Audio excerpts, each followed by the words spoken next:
Hello friends, a very good evening to all of you. Welcome back to the channel online शिक्षण। आप सभी प्रशिक्षु अध्यापक एवं अध्यापिकाओं का मैं अंजलि बालियान आपके अपने YouTube चैनल ऑनलाइन शिक्षण पर बहुत बहुत स्वागत करती हूँ। जल्दी से सभी क्लास में जुड़ जाइए। अपने सभी मित्रों को एक बार लिंक कॉपी करके सभी ग्रुप्स में एक बार आप लोग सभी शेयर कर दीजिए। फिर हम अपनी क्लास की शुरुआत करेंगे और बीच में हम कोई भी आपसे शेयर करने के लिए नहीं बोलेंगे। आप लोग एक बार शुरू में कर दीजिए ताकि बीच में आने वाले प्रशिक्षु शुरुआत में आ जाए और फिर उनको कंफ्यूजन बिल्कुल ना रहे क्लास के समय। So good evening everyone. चलिए दोस्तों शुरू करते हैं आज की अपनी क्लास को। आज हमारा डीएलएड चतुर्थ सेमेस्टर विज्ञान का पहला चैप्टर है जिसका नाम है जैव विकास।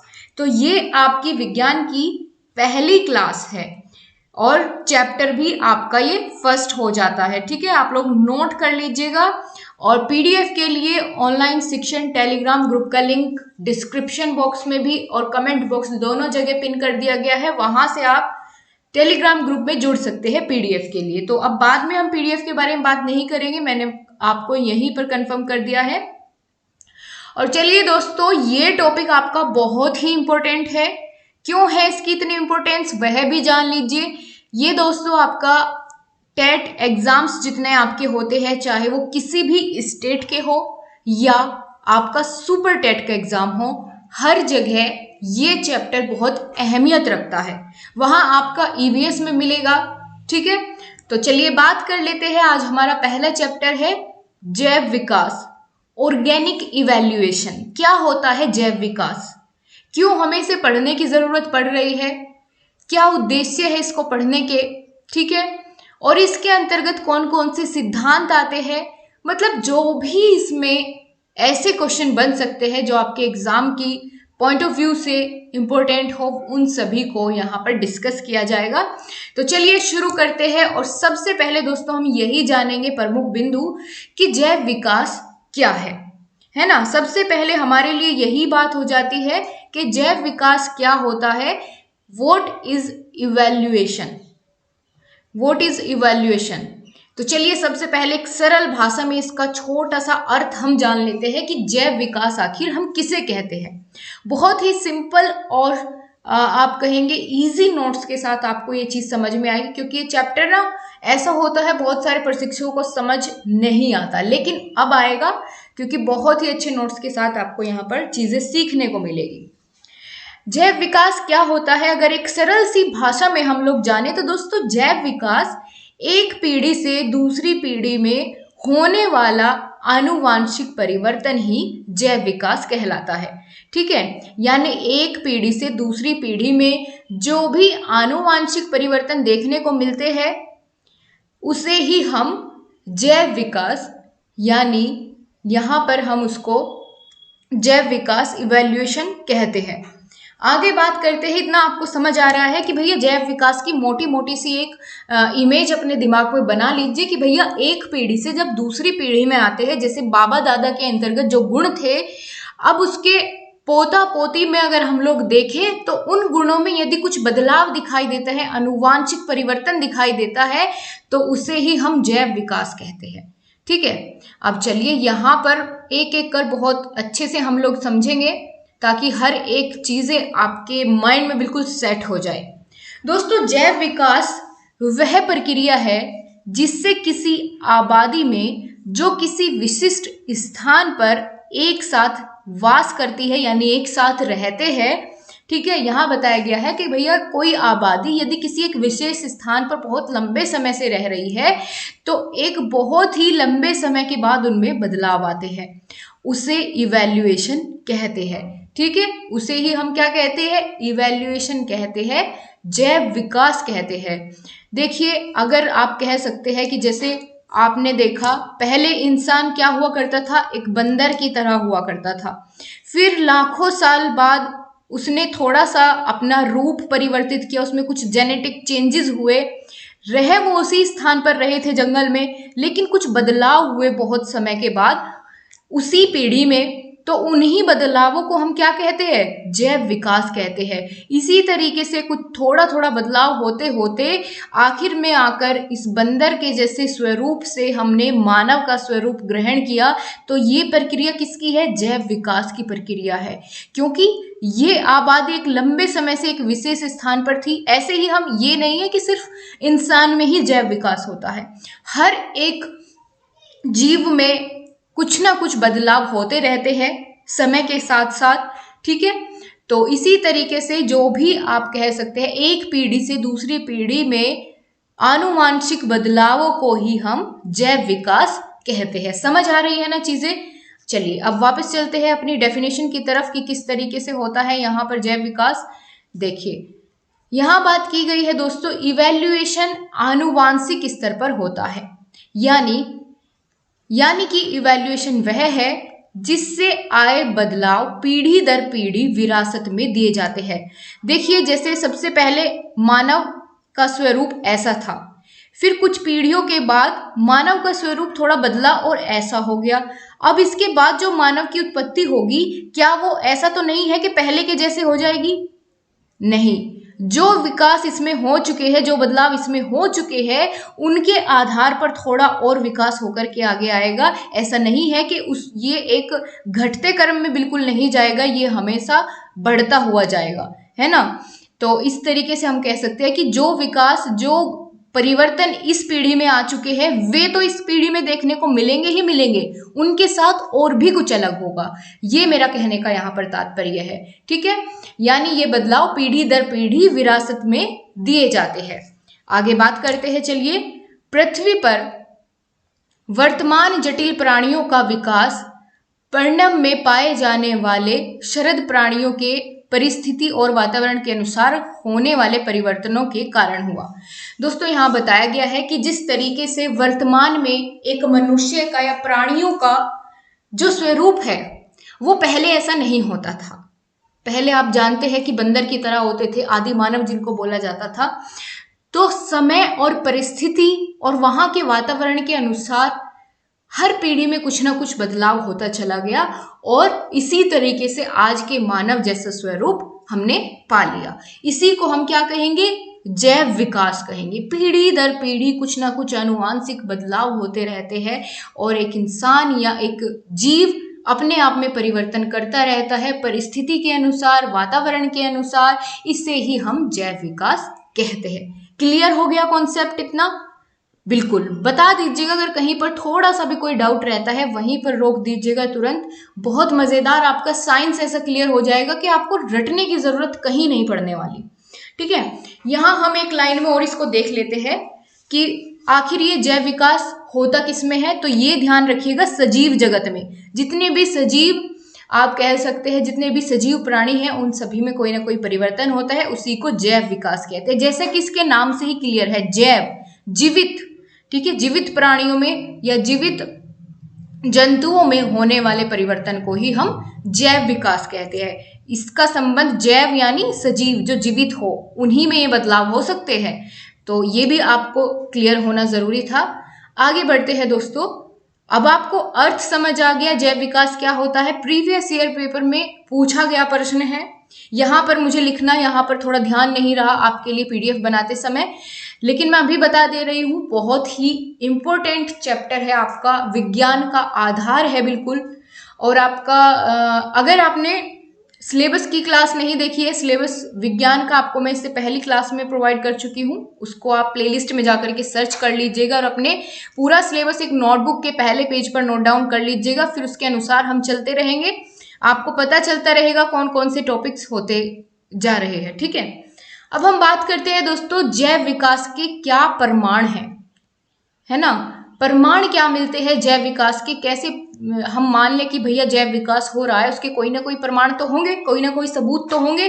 तो चलिए देखते हैं दोस्तों, जैव विकास के प्रमाण की अगर हम बात करें, यह मुख्यतः रचनात्मक अथवा समजात एवं समवर्ती अंगों से संबंधित है। ये अब आपके दिमाग में सवाल आया होगा कि समजात समवर्ती अंग क्या होते हैं। अभी मैं आपको क्लियर करूंगी, बिल्कुल भी परेशान होने की जरूरत नहीं है। अगर कोई भी ऐसी टर्म आती है उसको एक एक करके क्लियर करेंगे। आपसे 1 नंबर में पूछा जा सकता है कि समजात अंग किसे कहते हैं। दोस्तों, समजात अंग ऐसे अंग होते हैं जो रचना व उत्पत्ति में समान हो। उनकी रचना और उत्पत्ति समान हो, लेकिन उनके कार्य भिन्न भिन्न हो। ठीक है, उत्पत्ति तो उनकी समान है, रचना भी उनकी समान है, लेकिन कार्य वो अलग करते हैं। उन्हें ही हम समजात अंग कहते हैं। यानी एक ही जाति के हैं, एक ही जैसी उनकी रचना है, उत्पत्ति एक ही तरह से हुई है, लेकिन कार्य भिन्न है। उन्हीं को हम क्या कहेंगे? समजात अंग कहेंगे। आपको अभी क्लियर कर देती हूं कि कौन कौन से ऐसे अंग होते हैं जो समजात अंगों की श्रेणी में आते हैं। यहां आप देख पा रहे हैं दोस्तों, समजात अंग के कुछ उदाहरण हैं। जैसे ये चमगादड़ का, आप कह लीजिए कि चमगादड़ का पंख है, और ये इधर सील, आपने देखा होगा कि समुद्र में रहने वाली होती है, सील बोला जाता है उसको। ठीक है, वो उसके भी पंख के जैसे ही क्या होती है, एक आकृति होती है, संरचना होती है एक पंख के जैसी, लेकिन वो उड़ नहीं पाती। वो उन पंखों से किस तरह का काम करती है? हाथ की तरह घिसट घिसट कर बर्फ पर चलने का काम करती है। लेकिन चमगादड़ के पंख की आकृति भी उसी के समान होती है, लेकिन कार्य भिन्न है। समझे आप? यहाँ लॉजिक है कि आकृति तो एक समान होती है, उत्पत्ति भी उसी स्थान से हुई है। जहां चमगादड़ के पंख लगे हैं, वहीं सील के उसी तरीके से, है ना? तो इस तरीके से हम कह सकते हैं ये क्या कहलाएंगे? समजात अंग कहलाएंगे। उत्पत्ति एक समान है, संरचना एक समान है, लेकिन कार्य भिन्न है। क्या है? कार्य भिन्न है। उन्हीं को हम क्या कहेंगे? समजात अंग कहेंगे। इसी तरीके से आप इधर देखिए, यहाँ पर ये सिंह का पंजा है, शेर का पैर है, इधर ये चिंपैंजी का है और ये मनुष्य का है। तो क्या एक स्थान से उत्पत्ति हुई है? एक ही तरह की लगभग संरचना है, समान ही है। आप देख सकते हैं तीनों में कितना ही अंतर आप देख सकते हैं, तो बिल्कुल समान ही है लगभग, लेकिन कार्य अलग है। ठीक है, मनुष्य अपने हाथों से अलग कार्य का प्रयोग करता है, सिंह उसी से चलने का कार्य करता है, चिंपैंजी उसी से लटकने का, उछल कूद करने का कार्य करता है। यानी उत्पत्ति संरचना तो एक जैसी है, लेकिन कार्य अलग है। समझ आया आपको? आई होप समजात अंग अगर आपसे पूछ लिया जाए और यदि ऑप्शन में ये भी दे दिया जाए आपको कि इनमें से कौन सा भिन्न है, तो आप बिल्कुल पहचान पाएंगे। क्लियर? बताइए सभी कमेंट बॉक्स में।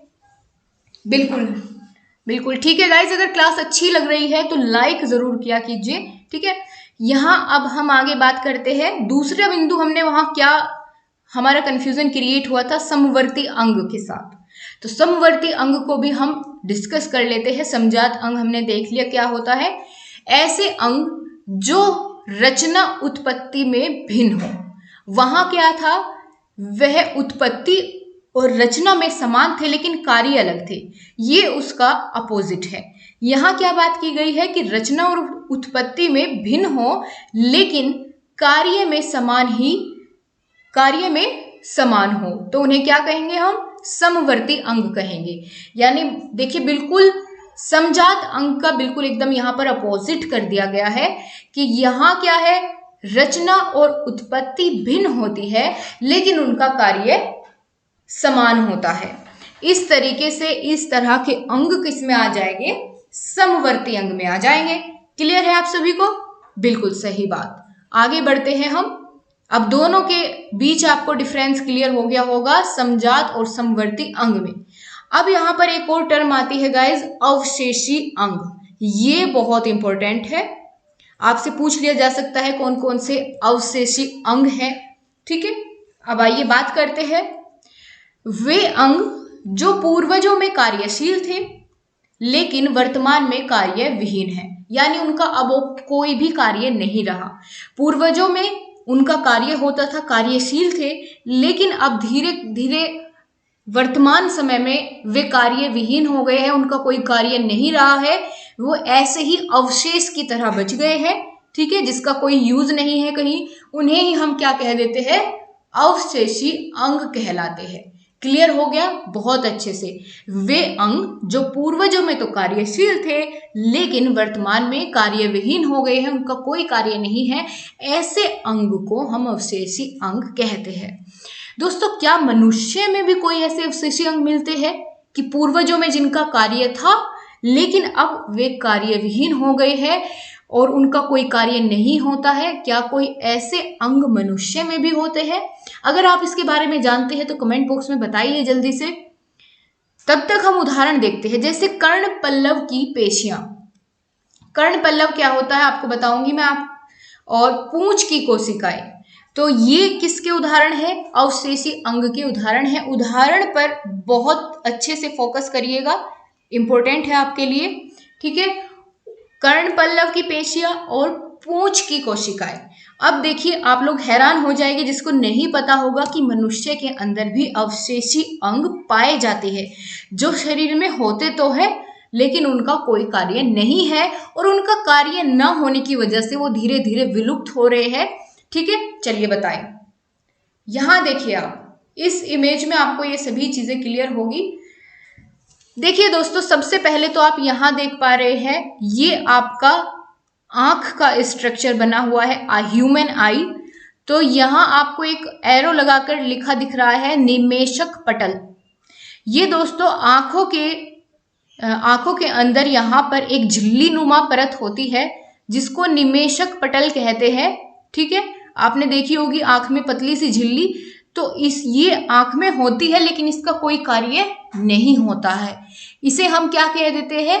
अवशेषी अंग। अब इससे नहीं तो इससे क्लियर हो जाएगा आपको। ये होते हैं दोस्तों पल्लव पेशिकाएं। कर्ण पल्लव की बात की थी ना मैंने, ये अब आप यहाँ पर देख पाएंगे कर्ण पल्लव पेशिकाएं हैं। यहाँ पर ना कान पहले इस तरीके से जुड़ा हुआ होता था लेकिन अब नहीं है। धीरे धीरे उसका जब कोई प्रयोग ही नहीं रहा तो वो क्या हुआ? अवशेषी अंग बन गए और उनका धीरे धीरे से वो विलुप्त होने लगे। अब इसी तरीके से आपने देखा होगा शरीर पर बालों का आना, शरीर पर बाल होना, क्या उनका कोई कार्य है? बिल्कुल नहीं है। इस तरीके से तो वह भी अवशेषी अंग का उदाहरण है। उसी के साथ यहाँ पर बात करें कृमि रूप परिशेषिका, ये आपका अवशेषी अंग का उदाहरण है। और दोस्तों आपने सुना होगा कि छोटे बच्चे को पहले एक छोटी सी पूंछ आती थी, ठीक है ना। अब तो नहीं आती है शायद, मैं कह नहीं सकती। तो इस तरीके से वह भी एक अवशेषी अंग है जहां पर ये पूंछ की कोशिकाएं बताई गई है। तो यानी पहले होती थी जब बंदर का जैसा स्वरूप था, फिर जब उनका यूज नहीं हुआ तो धीरे धीरे करके वो विलुप्त हो गई, अवशेषी अंग की श्रेणी में आ गई। क्योंकि आप लोग ये तो जानते हैं कि मनुष्य पहले बंदर के समान था, ठीक है, तो पूंछ भी होती थी, जाहिर सी बात है। लेकिन धीरे धीरे जैसे जैसे आनुवांशिक परिवर्तन होते चले गए पीढ़ी दर पीढ़ी, तो वह एक अवशेषी अंग बन गया जिसका वर्तमान में कोई प्रयोग नहीं रहा। ये मनुष्य के कुछ अवशेषी अंग आपने देखे। आगे बढ़ते हैं, या यहीं पर क्लास को रोका जाए, ज्यादा तो नहीं हो रहा है। चलिए थोड़ा सा और कवर कर लेते हैं। जैव विकास के कुछ सिद्धांत हम लोग देखेंगे, उनमें सिर्फ इतना जानेंगे कि कौन कौन से सिद्धांत के बारे में हम बात करेंगे, उनको डिटेल में नेक्स्ट क्लास में हम कवर करेंगे। देखिए गाइस, जैव विकास के सिद्धांत की अगर बात करें तो निम्न कोटि व आकार के जीवों से अधिकाधिक संख्या में अन्य बड़े जीव की उत्पत्ति को जैव विकास कहा जाता है। ये तो हमने ऊपर जान लिया है। इसके बाद जैव विकास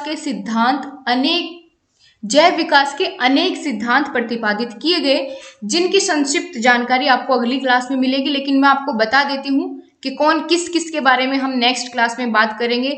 लैमार्कवादी, ठीक है, और उसी के साथ ही हम डार्विनवाद के सिद्धांत के बारे में भी बात करेंगे।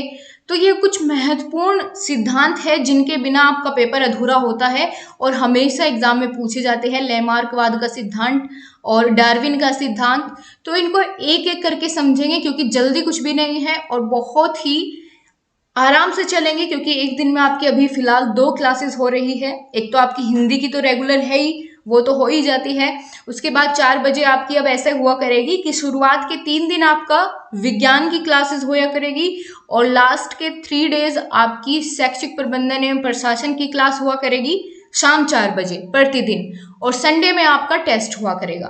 क्लियर है?